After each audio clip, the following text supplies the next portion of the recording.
جدا مقصودة بعيدة عن مدافعي السعودية طوال القامة وحارس المرمى. ادي اسامة الهساوي، سكند بول خدوها، واهو تاني اقصى اليمين لاحمد ياسين، عرضية تاني من جديد، اوبا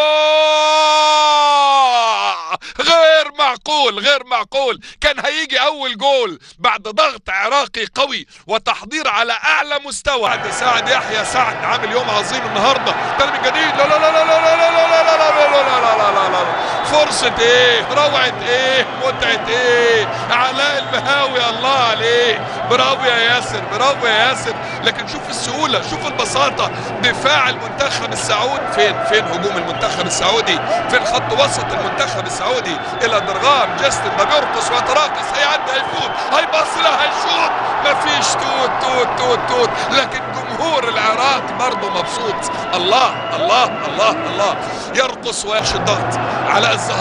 علاء الزهرة وجستن، سر من اثار التفوق. مهند قوي، بسم الله ما شاء الله، لاحمد ياسين، جبل يمين، تاني احمد ياسين، يا ولو، لا قرب من خطورة الكبار بعظمة احمد راضي، بقيمة الاسطورة حسين سعيد، وبقيمة النجم الكبير يونس محمود. انطلاقة تاني اقصى اليمين في مساحة جميلة، هيعدي ويمر. مين اللي عمل الكرة العرضية دي؟ لا يا ولد، الله والله، وعملوها الرجالة، عملوها، خلصوها. فين هجوم المنتخب السعودي، فين خط وسط المنتخب السعودي، الى درغام، جاستن ده بيرقص ويتراقص، هيعدي، هيفوت، هيبص له، هيشوط، مفيش توت. لكن جمهور العراق ليه رشاقة واناقة وستايل جميل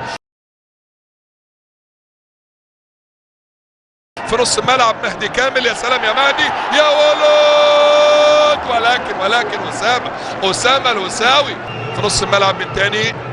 ادي عبد العزيز، ادي الباص الامامي، احمد ياسين السريع المزعج، احمد ياسين وخطأ، ولكن ياسر بن سليم غير معقول يا عمر، غير معقول يا عمر، واحمد ياسين يهدر فرصة الهدف الثاني. لكن ضغط ايه، ضغط